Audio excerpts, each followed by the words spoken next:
Hola, hola, ¿cómo están? Aquí Matías Boizart en el podcast Más allá de la otra orilla.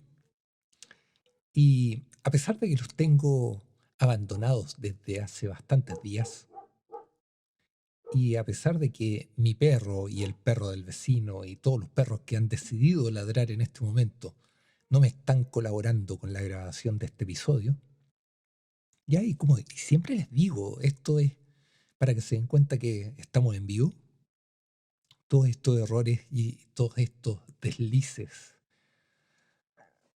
en la producción de este podcast, que por cierto no tiene nada de producción,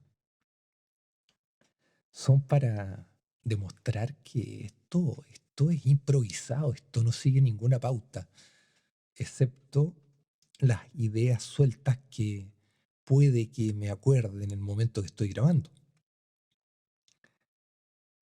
Y como siempre, lo primero es agradecerles a todos ustedes, regalarme este espacio de su valioso tiempo y compartir conmigo escuchando este podcast. Porque estamos claros que sin nadie que te escuche, el podcast la verdad es que no tiene ningún sentido. Y en el día de hoy, la verdad es que tengo mucho que contarles, mucho que contarles. Seguimos con el tema de las convocatorias. Ya la verdad es que perdí la cuenta y de postular. Dejé de postular por una cosa de que está saliendo caro. O sea, estamos pensando, la otra vez ya les hice la matemática al respecto y en este minuto ya me estoy dando cuenta de lo que está costando el tema de las publicaciones y cuáles son los resultados, digamos, en físico. El día de hoy, por ejemplo, me llegó una de las antologías que hospedan, podríamos decir, o reciben, o tienen publicado adentro de ellas, e incluyen también, me sirve como una forma de decirlo, uno de mis cuentos. Ya, esta historia se llama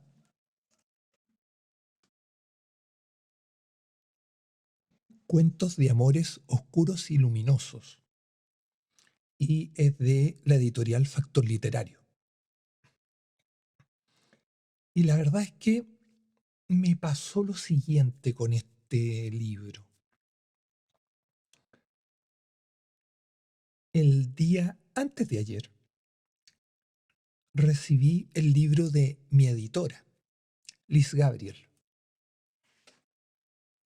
El libro se titula Otoño Escarlata y es editado por la editorial que se va a encargar de publicar mi libro Tu mano sobre la mía, Pluma Negra Ediciones.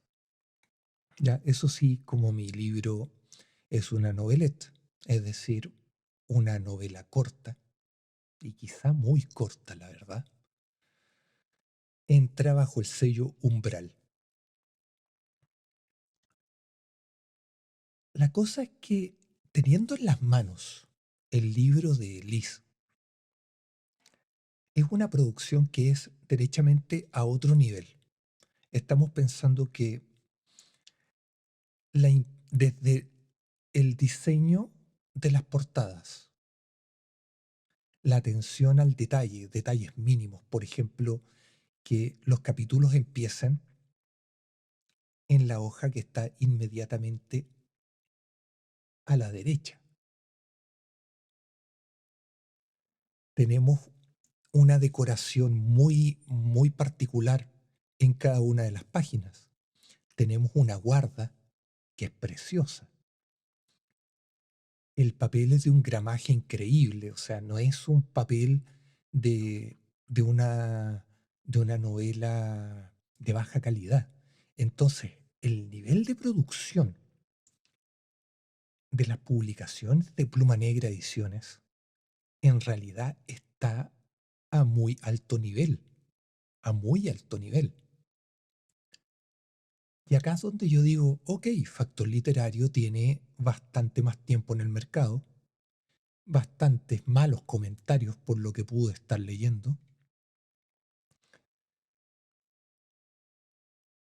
Y si empezamos a pensar también en cuánto se embolsan por cada una de las convocatorias, pensemos que por cada lanzamiento virtual, estas reuniones virtuales que hacen para lanzar las convocatorias, más bien para lanzar la publicación de los libros que son resultado de las convocatorias a las que ellos llaman,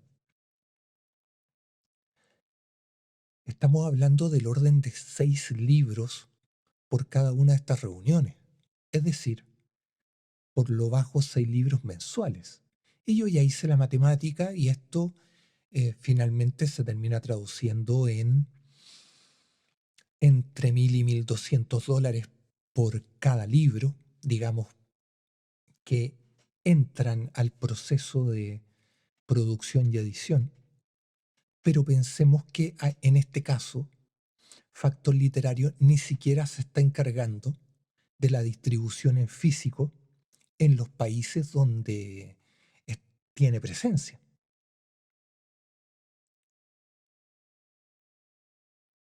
Y acá es donde uno empieza a pensar, oye, ¿cuál es la gracia de una convocatoria con Factor Literario? Porque desde la calidad, si yo hago la comparativa, ya, y las tristes comparaciones, a mí no me gusta entrar en las tristes comparaciones porque normalmente una triste comparación involucra poner en tela de juicio distintas realidades o distintos procesos. Pero en este caso estamos hablando de una realidad de una editorial joven contra una editorial más vieja que supuestamente debiera tener más experiencia y supuestamente tendría que tener al menos la capacidad de entregar un producto de mejor calidad. Entonces yo veo la calidad del papel, que ya, ok, es una impresión por Amazon, pero ni siquiera hubo un trabajo de diagramación decente. O sea, estamos pensando que hay cuentos que empiezan en la página izquierda, puntualmente el mío. Por eso hago la observación. Y así tenemos un trabajo que incluso vamos un poco más allá. En la contraportada, en la parte inferior, aparece el listado de nombres de todos los autores que participaron en esta convocatoria. Y la tipografía que eligieron para poner los nombres es prácticamente ilegible.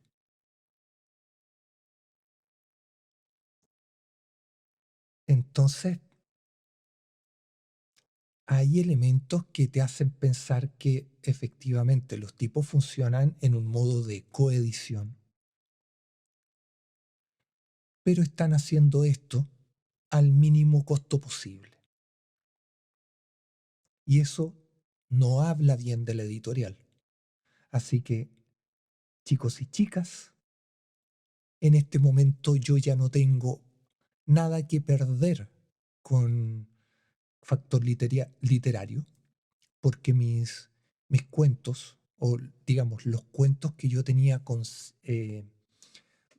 perdón, no considerados, sino que fueron cuentos que yo envié a una convocatoria de Factor Literario, a 2 convocatorias en particular, y ambos cuentos salieron seleccionados. Entonces, a estas alturas, ya cuando los libros están entregados a Amazon y publicados en Amazon, ya no tengo nada que perder. Así que chicos y chicas, si están escuchando esto, y espero que lo estén escuchando, la verdad es que investiguen las editoriales que ponen convocatorias que funcionan en formato coedición. Vean los comentarios, vean de qué hablan, a qué se refieren, porque hay mucho artículo que dice editoriales sospechosas Y la verdad es que yo pequé de inocente porque también pensemos, un escritor que no conoce a nadie, que está buscando generar una audiencia, generar un ruido o una presencia en redes sociales, va a buscar publicar donde sea y eventualmente a un, a un costo que podría ser equivalente a un costo que tendría invertir en publicidad.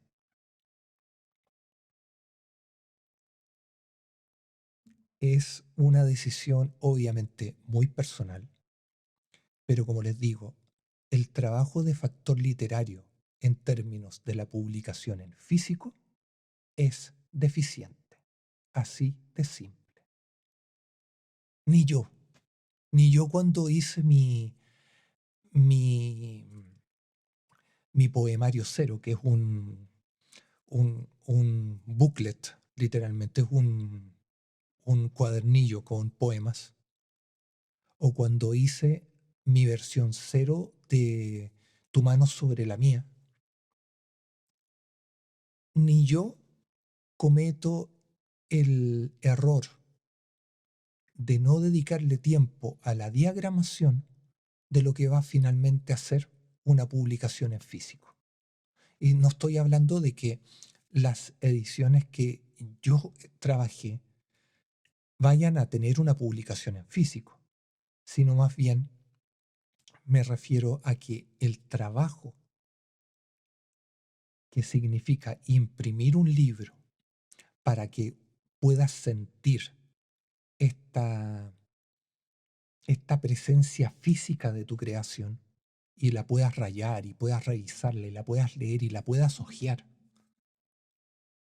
Al menos en mi caso, busca que ese proceso trate de ser ojalá lo más profesional posible dentro de las limitaciones que contemplan mis experticias. Porque pensemos que yo soy un escritor. Ahora me creo un poco más el cuento de un escritor, no un escritor amateur, ya estoy escribiendo, ya estoy trabajando una novela y aquí un poco de flores para mi editora, Liz Gabriel, que se dio el trabajo de leer mi manuscrito, de mandarme un montón de correcciones, de corregir el formato. O sea, yo no quiero pensar cómo eh, o cuánto tiempo se dedicó a estar corrigiendo solamente temas de formato, bueno, temas de ortografía también, temas de expresión de ideas, porque hay ideas que lamentablemente yo como yo da a redactar, en muchos casos. La elección correcta de las palabras. Bueno, hay un trabajo con mucho cariño aquí. Yo me imagino que factor literario, si llega un autor con un manuscrito, o más bien con la intención de publicar, y decide acogerse a alguno de los planes que incluyen supuestamente todo, ¿ya? Y a estas alturas la verdad es que ni siquiera quiero pensar en si estos planes incluyen la publicación en físico o la impresión a nivel local. Sé que incluye la publicación en demanda a través de la publicación del libro en la plataforma de Amazon,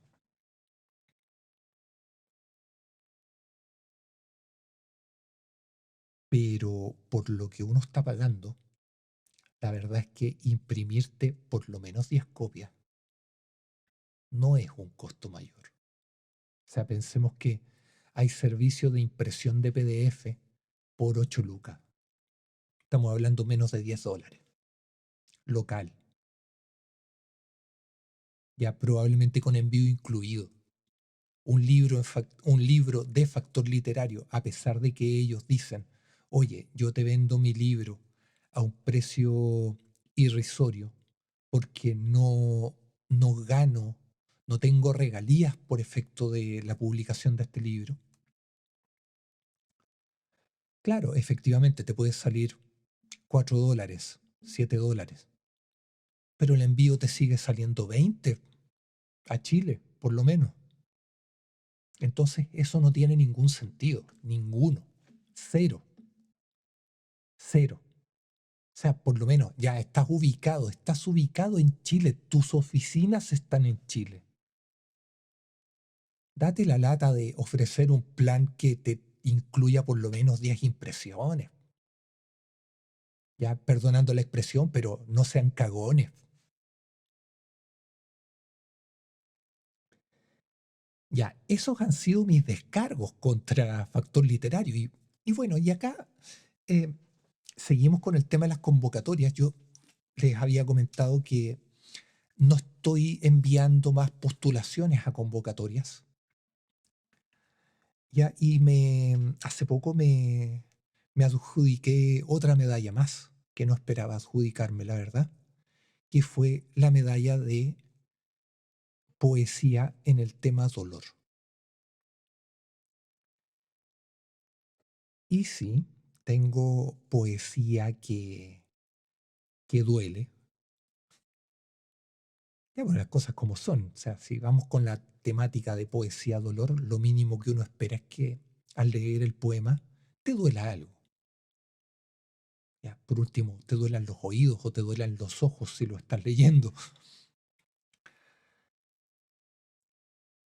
El, el tema aquí es que esa convocatoria en particular era una de las muchas que se me había olvidado.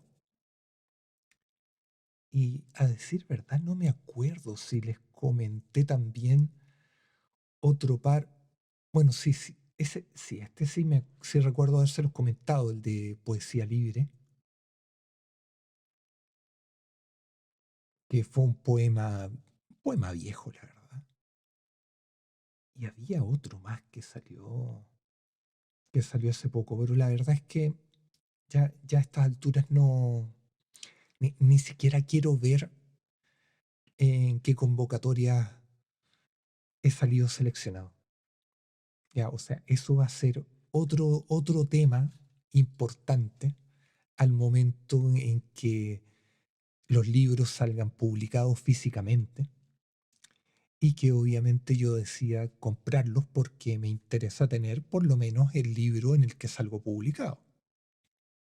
Y también me interesa poder decir, ¿sabes qué? Voy a hacer las odiosas comparaciones con respecto a la calidad de edición de cada uno de estos libros.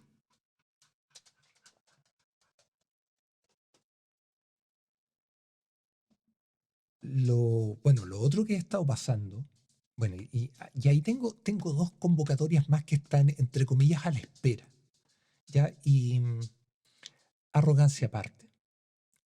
Creo que lo que envié son piezas bastante poderosas, competidores poderosos, podríamos decir, y que tengo fe en que al menos uno va a salir seleccionado. Pero eso ya son las últimas, o sea, no pretendo seguir postulando porque mi objetivo ahora es, primero, en el corto plazo, para abril debo tener, ya que es un debo, es un imperativo, debo tener publicado, o más bien,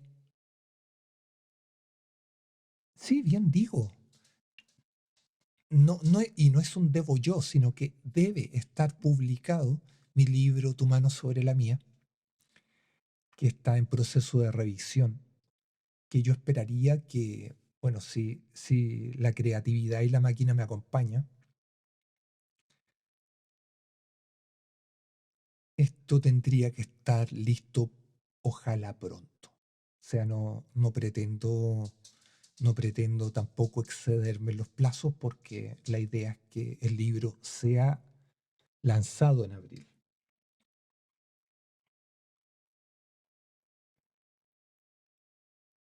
Y lo otro es que quiero este año también publicar, no sé si publicar mi primer, el, a ver, tengo un libro mixto, ya que dije que había terminado y llegó un término bastante particular que fue un poema que, digamos, pidió ser el último poema de ese libro.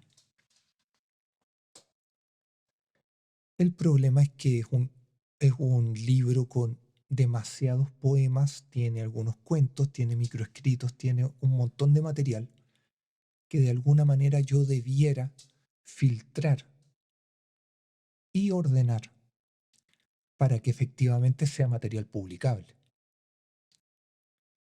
Y por otro lado, cuando este libro más bien, pidió terminar, apareció, o en realidad no es que haya aparecido, sino que más bien empezaron a aparecer nuevos poemas, sobre todo poemas, algunos cuentos también. Y acá esto termina dando origen a un nuevo proyecto de libro, que es otro poemario o libro mixto. Ahí tengo que ver, en realidad tengo que ver porque considero que no tengo suficiente material como para hacer solamente un libro de cuentos, lo que sería muy lindo, pero creo que no tengo suficiente material para hacer un libro de cuentos. Y por otro lado, eh, sigue siendo un tema de tengo que ordenar los poemas. Y son poemas que vienen con, con otro filo, con otro estilo de pluma, que termina siendo bastante coherente también con el estilo que estoy tratando de seguir.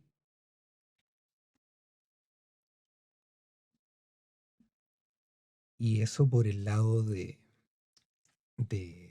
lo que es el proceso creativo, que la verdad es que sigue siendo más o menos el mismo, que básicamente tengo una idea, me la mando por mensaje de WhatsApp, la edito, después la corrijo, empiezo a darle algunas vueltas a algunas partes que creo que no son las más adecuadas, me auxilio, ¿ya? Y digo, me auxilio, me ayudo con ChatGPT para poder eh, refinar estos borradores, básicamente lo que es la corrección ortográfica, puntuación, capitalización, porque yo escribo todo en minúscula y todo junto. O sea, separo por verso y por estrofa en algunas oportunidades, normalmente por verso, pero a veces sí necesito capitalización y puntuación, porque eso también define el ritmo con el que el poema se está leyendo.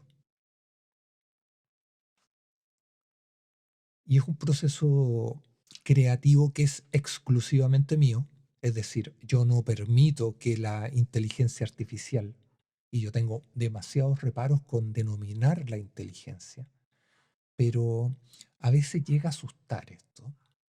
Pero eso es harina de otro costal. Podría ser un episodio de podcast completo dedicado solamente a las inteligencias artificiales o a estas denominadas inteligencias artificiales. Pero no dejo que intervenga en mi proceso creativo, sino que solamente a nivel de corrección o a nivel de análisis. ¿Por qué? Porque la cantidad de información a la que tiene acceso una inteligencia artificial, y la voy a seguir denominando de esa manera por un tema práctico, es brutal, una cantidad brutal de información. Y lo otro es que no hay juicio subjetivo. La inteligencia artificial no va a juzgarte, no va a hacer juicios morales sobre lo que esté en discusión. Entonces hay varias cosas acá con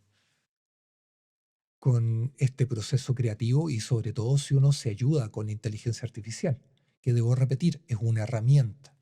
Uno no debe convertirla en algo que termine encargándose de lo que uno debiera hacer como escritor, que es básicamente yo me encargo del proceso creativo porque el creativo soy yo, un ser humano, no una máquina. Y acá lo que, bueno, es parte de las cosas que me perturba, y esto también lo mencioné en un episodio anterior. En algún momento vi una, una invitación a un workshop, pagado por cierto también, de cómo crear cuentos y finales inesperados utilizando ChatGPT. Y la vena del ojo empezó a tiritar, pero en mala, o sea, terrible. Porque en el fondo es casi como que te dijeran cómo hacer que ChatGPT haga tu trabajo de escritor. O cómo ser mal escritor y, y hacerlo utilizando ChatGPT. O sea, estamos pensando en que estás haciendo de una herramienta, o sea, es decirle al martillo que te haga el mueble, no al carpintero, no al que tiene el talento de verdad. Y esto es todo un tema. Y lo tenía anotado acá y me acordé, me dieron feedback de mi libro. La verdad es que del primero, no del Tu mano sobre la mía, que ese libro todavía no existe para el público, existe solamente para mí, para mis lectores beta, que tuve un par. Lector cero ya dijimos que lector cero no existió, fue un cero literalmente. Y obviamente para la editorial, porque el libro existe para la editorial, pero no existe para el público. Pero no, acá estamos hablando de mi segundo libro. ¿Por qué? Porque el segundo es el segundo libro que empecé a escribir, el primero que llegó a puerto, digámoslo, y el primer libro que empecé a escribir todavía no se termina. Entonces este es como mi segundo libro, una cosa extraña. ¿Ya? Y yo lo denomino obviamente mi experimento literario fallido, porque ahora que lo he revisado nuevamente, me he dado cuenta de la cantidad brutal. Ya repetí la palabra brutal hace un rato atrás, pero sí, en este caso es brutal. Una cantidad brutal, una cantidad que raya en lo obsceno por el número de errores que tiene, de horrores incluso. O sea, desde cómo están articulados los diálogos, desde cómo se expresan las ideas, bueno, un montón de cosas. Y acá el feedback que recibí fue que el libro em, de alguna manera refleja mi capacidad para escribir y expresar las ideas. Es decir, sin tener un vocabulario que sea demasiado académico, sí se entienden las ideas, lo que es positivo, pero me dijeron que era plano, que las historias en realidad eran, no había altos, no había bajos, y que había ciertos capítulos que sí llamaban la atención por un poco el desarrollo de la historia, pero que en general el libro era plano. Lo que me lleva a concluir que ese libro en realidad tiene más éxito como podcast que como libro, lo que también me hace cierto sentido. ¿Y qué más les puedo contar? Bueno, eh, nada, tengo mucho que leer desde mi propio libro, tratando de seguir con todas las correcciones que me hizo Liz. Y hay cosas que, por ejemplo, un error que repito infinitamente. tenemos, tenemos la palabra río, por ejemplo, río con fuerza. Y yo erróneamente tendía a acentuarla en la O, pero no se acentúa, porque es una palabra eh, aguda, si no me equivoco, o grave. Me confundí, bueno, no importa. Pero el tema es que el único punto en el que se puede acentuar es si la acentúo en la I, porque es río. Y así hubo varias palabras que tuvieron este tema ortográfico. Ya también me pasó bueno, hay muchos casos en que efectivamente traté de mantener un español que fuera, ojalá, lo más neutro posible. Sin embargo, el instinto a mí me traiciona y yo sigo escribiendo en chileno.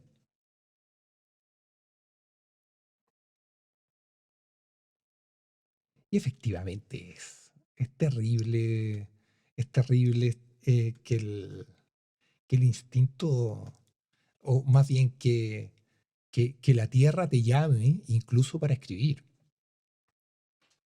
Bueno, y también, bueno, esto es ya como dato anexo. Estaba buscando una forma de optimizar mi proceso de generar audiolibros. Y por optimizar mi proceso me refiero básicamente a, tengo dos opciones. O me dedico a grabar cada uno de los capítulos, así como una lectura acompañada, como fue el libro Esa peligrosa orilla, que así fue pensado inicialmente, fue pensado como una lectura acompañada. O bien busco cómo clonar mi voz. Por ejemplo, hay una aplicación pagada que se llama Eleven Labs. Y hay que decirlo, los tipos tienen un trabajo que es increíble en lo que se refiere a la clonación de voces. Ya es un trabajo realmente increíble. O sea, los tipos pueden clonar tu voz de una manera tan precisa que efectivamente pareciera que eres tú el que está hablando, siendo que lo que está pasando es que se está reproduciendo la lectura artificial de un texto a través de una voz que es generada, obviamente, auxiliada por inteligencia artificial, que al final es la encargada de detectar los cambios de tono, detectar las pausas, detectar en qué partes de las frases que fueron utilizadas para servir de base a esta clonación de voz, dónde está el énfasis, en qué sílabas está puesta la acentuación. Entonces yo dije, ok, voy a buscar algo que me permita, de alguna manera, llegar a una voz que sea muy cercana a la mía. Y encontré un modelo que te permite clonar voces en el idioma español, y sobre todo idioma español latinoamericano, porque tampoco me importa clonar mi voz con un acento español. Hostias, tío, es que no se puede. No va a funcionar de esa manera. Entonces busqué una voz latinoamericana, la encontré, hice la prueba y ya viste, y quedé con acento bonaerense. Entonces, ¿qué quieres que te diga? Esto no va a funcionar de esa manera. Y no va a funcionar. Entonces, la única solución es o pago la suscripción de Eleven Labs para poder hacer esto, o sigo con mi dinámica de leer mi libro y tratar convertirlo en un audiolibro o una lectura acompañada, que yo creo que es lo que finalmente va a terminar sucediendo.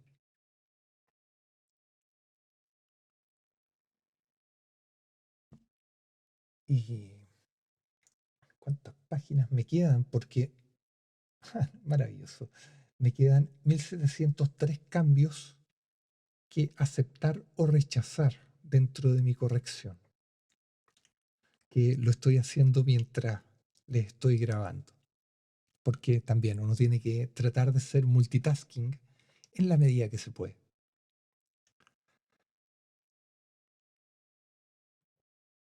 Así que, bueno, eso es más o menos lo que les quería compartir en esta oportunidad. Como siempre, cuando termino los capítulos o los episodios, como me gusta llamarlos, los dejo invitados a que sigan el podcast. Lo pueden seguir en Spotify o lo pueden seguir también en YouTube, porque ahora se suben también en YouTube. Los dejo invitados a que me sigan en Instagram. Me pueden encontrar como Matías Buizar. Si usted quiere, por algún misterioso motivo, participar de este podcast, contácteme vía Instagram. Yo tengo por lo menos 3 candidatos o candidatas a participar de este podcast. No sé en qué momento vamos a poder coordinar para hacer un episodio conjunto. Obviamente hay que hacer las pautas, hay que pensar de qué vamos a hablar. eh, Hay que pensar hartas cosas. Esto no es... Me encantaría que fuera tan simple como llegar y sentarse frente al micrófono, como normalmente lo hago. Pero eso, los dejo, les dejo abierta esa invitación. Esto no es una convocatoria, no les voy a cobrar porque quieran participar. Ya, eso fue odioso, sí, fue de odioso. Así que eso pues, chicos y chicas, les agradezco hayan compartido conmigo este espacio de desahogo, que me hayan regalado estos minutos de su tiempo escuchando a este bárbaro que se desquita contra el micrófono en cada uno de los episodios. Y nos estaríamos escuchando en el próximo. Chao, chao.